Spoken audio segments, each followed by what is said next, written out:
I'm sitting here in my home office right now, still trying to wrap my head around what happened about 20 minutes ago. My own son blocked my number, not after some huge blowout argument, not after years of problems piling up. No, he blocked me because I told his wife she might be going a little overboard about screen time the last time I visited my grandkids. Let me rewind for a minute because I need to lay this whole thing out. I'm 64 years old. I retired a few years ago after selling the business I built from scratch. It took most of my adult life to get there, but in the end, I did pretty well for myself. My son is 35 now. He's been married for 9 years and they've got two kids, a 7-year-old girl and a 4-year-old boy. When each of them was born, I set up trust funds for them. $500,000 each, locked away until they turned 25. Anyway, last week I went over to their house to spend some time with them. The kids were sitting in the living room watching some educational show and something about science or nature, I think. They'd probably been watching for about an hour when my daughter-in-law walked in and turned the television off. She said that was enough screen time for the day. The kids were disappointed, of course, but it's her house and her rules, so I didn't say anything. But then she added a comment that rubbed me the wrong way. She said something along the lines of how I probably let my son watch television all day when he was growing up, and that's why he struggles with boundaries now. I kept my mouth shut at the time. Didn't want to start anything in front of the kids. Later that evening, after the kids were in bed, I brought it up. I said that letting kids watch a couple of hours of educational programming probably wasn't going to destroy their brains. When my son was growing up, we had rules and structure, sure, but we weren't extreme about every little thing either. The look she gave me right then, you would have thought I insulted her entire life. She immediately said I was undermining her parenting. I told her I wasn't trying to undermine anything. I was just offering some perspective from someone who managed to raise a kid successfully. From there, it only got worse. My son sat there the whole time like a statue, didn't say a word while his wife went on about how they didn't need my outdated parenting advice. Eventually, the atmosphere got so uncomfortable I just decided to leave.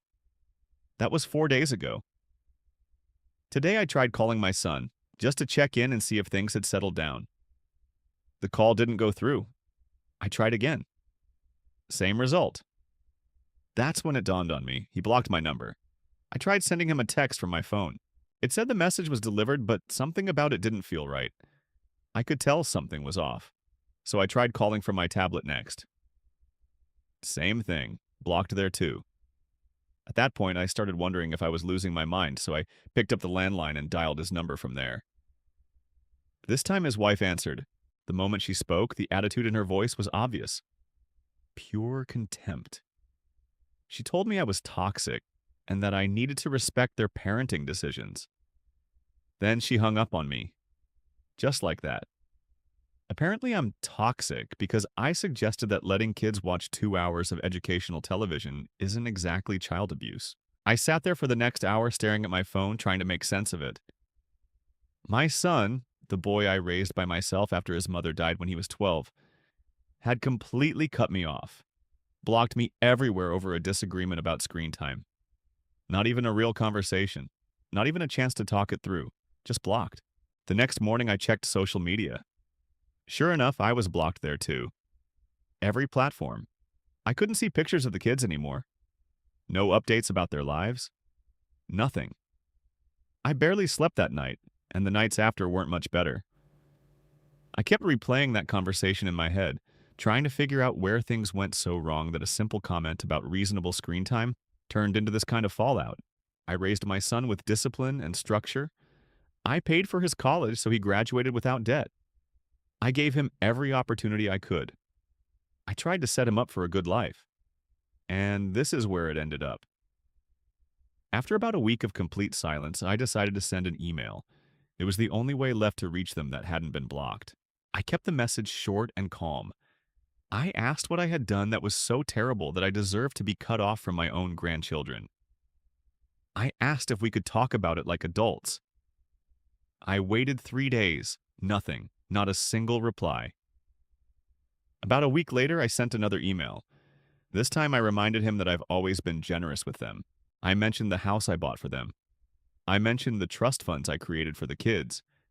I mentioned the times I stepped in financially when they were struggling. Which, if I'm being honest, happened more often than I would have liked. Still no response. Then the holidays rolled around. I spent Christmas Eve by myself. My son knows I don't have anyone else. His mother is gone. My parents are gone. I'm an only child. The gifts I bought for the kids were sitting in my guest room, wrapped up and ready with nowhere to go. The day after Christmas, something crossed my mind. Those trust funds I created for the kids, they're revocable. I'm the grantor. I still had full control over those accounts until the money was distributed when the kids turned 25. In other words, the funds were still technically mine.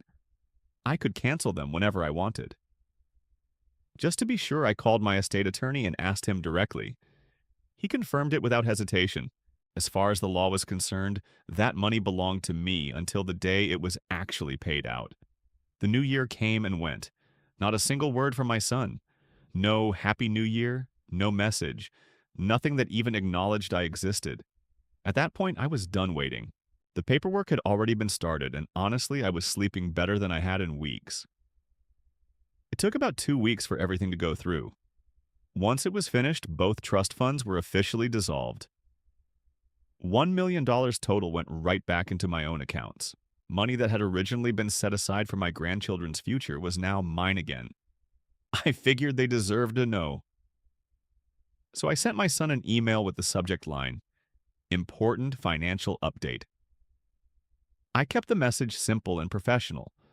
I explained that since he had chosen to cut me off from having any relationship with my grandchildren, I had decided to dissolve the trust funds I had created for them. I told him the funds had been returned to my estate. I wished them well moving forward without my involvement or financial support. I sent the email mid-morning and saw it go through. A few hours later, my phone rang. The number wasn't one I recognized. I almost ignored it, but curiosity got the better of me, so I picked up. It was my son, calling from his wife's mother's phone. The panic in his voice was obvious right away. He was stumbling over his words, asking if I was serious, asking if this was some kind of sick joke. I told him calmly that it was absolutely serious and that everything had already been finalized with my attorney. That's when he started raising his voice. He said I couldn't do something like that to his kids. He said I was using the children as leverage. I reminded him that I hadn't heard a single word from him in more than a month. I reminded him that I'd been completely cut off just because I disagreed with his wife about television rules. I reminded him that I spent Christmas alone while the gifts I bought for my grandchildren sat unopened in my house because I wasn't allowed to see them. He tried to explain that his wife had been processing things and that I needed to give them space. Space? I actually laughed when he said that. Then I told him the space was permanent now. The next day, I got an email from my daughter-in-law. The subject line was simple. How could you? The message itself was nothing but insults. She called me every name you could think of.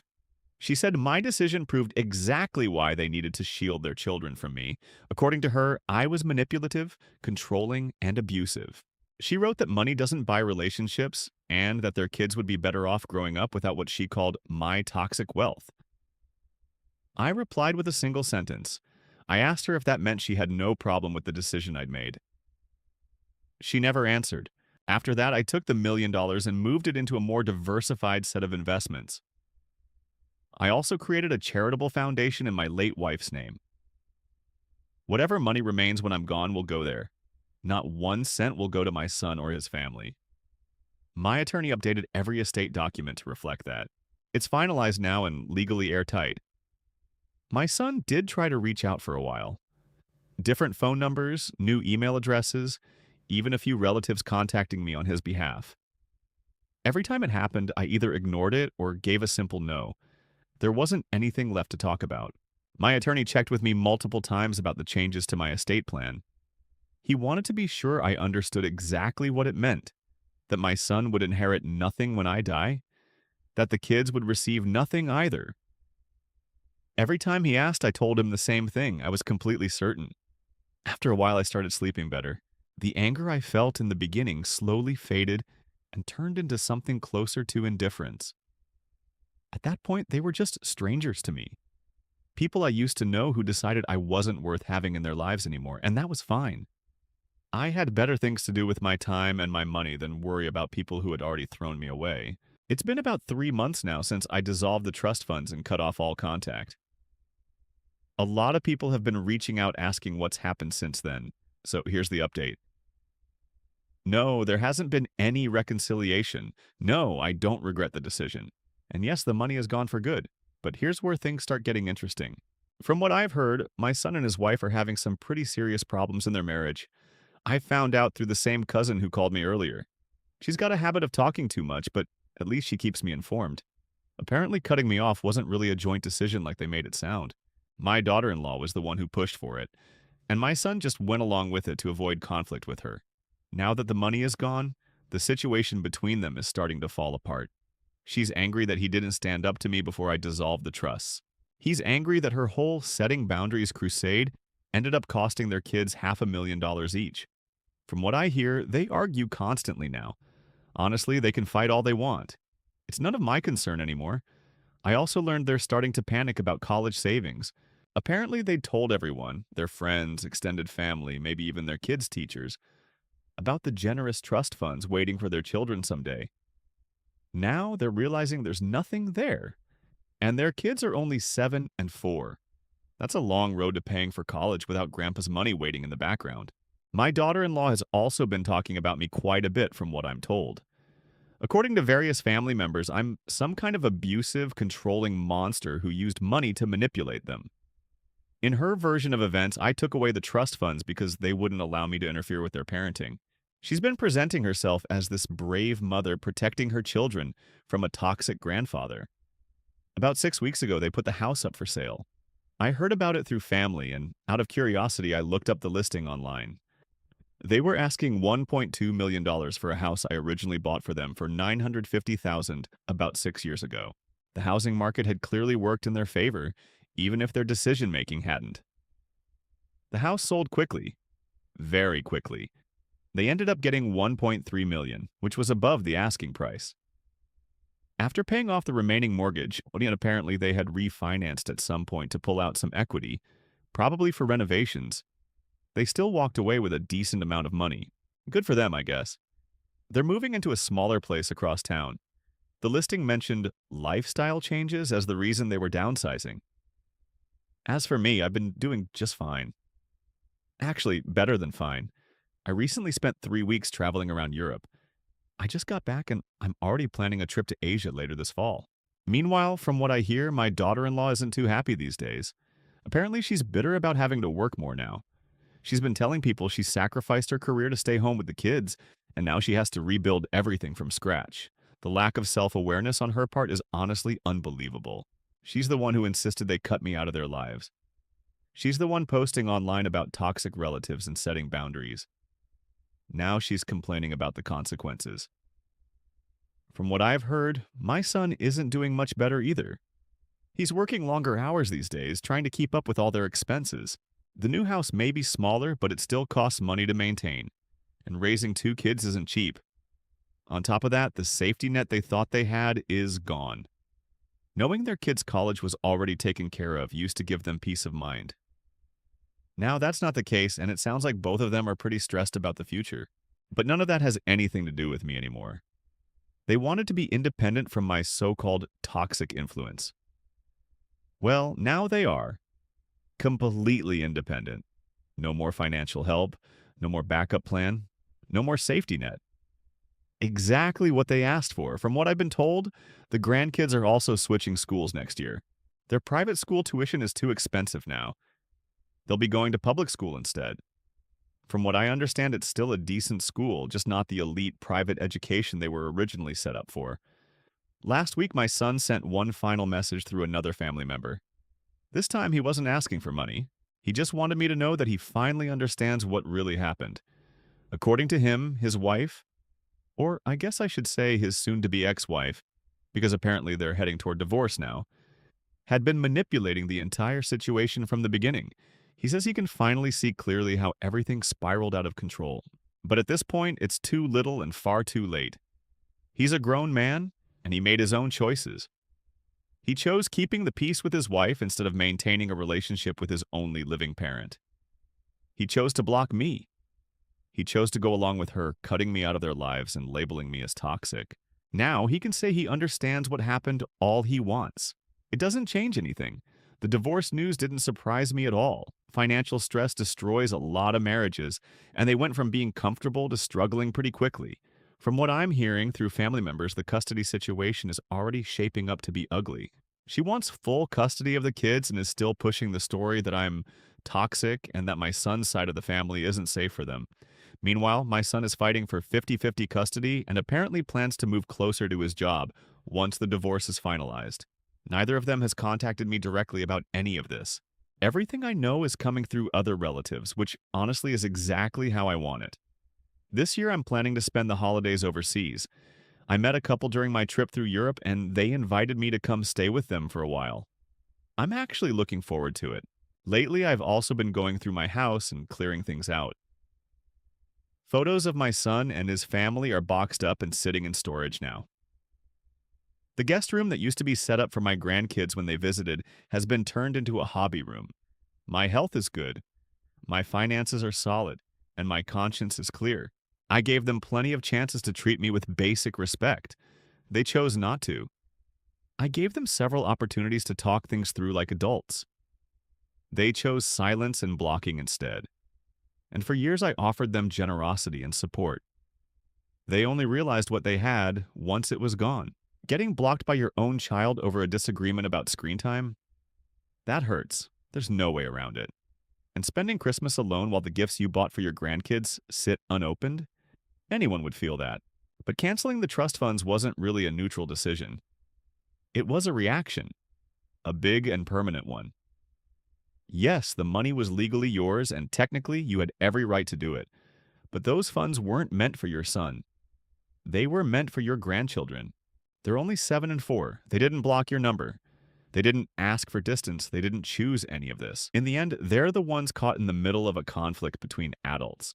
That said, your son isn't innocent here either.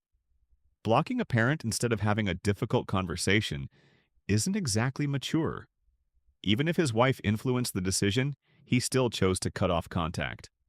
Silence instead of communication was his choice. Situations like this rarely have a clean right or wrong. It's just a sad example of how quickly family conflicts can spiral into something much bigger. What do you think about this situation? And thank you for joining us today. Be sure to like and subscribe and hit the notification bell so you don't miss our next story. Until next time. And please put your chair back where you found it.